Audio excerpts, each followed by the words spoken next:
I'd like to talk to you about the Floating Head Investigation Kit. The kit comes with the two chemicals you're going to need to make your solution, which are salt and baking soda.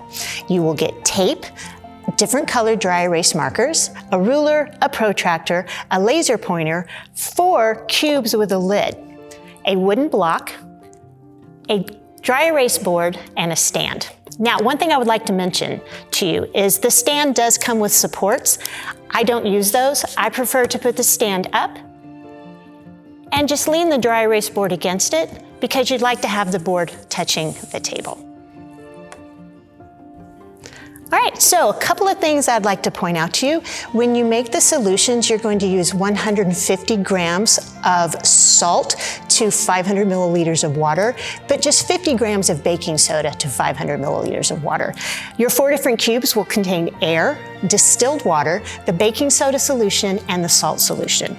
Some helpful pointers to help the students work with the kit is the laser pointer, safety. Remember, never point these at eyes, never look at these directly. They always need to point this away from their faces.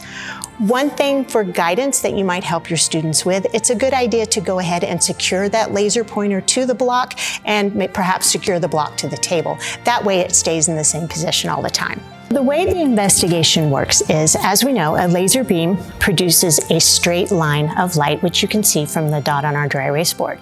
What the students want to investigate is that the different substances in the cubes will affect the way that laser beam moves and points.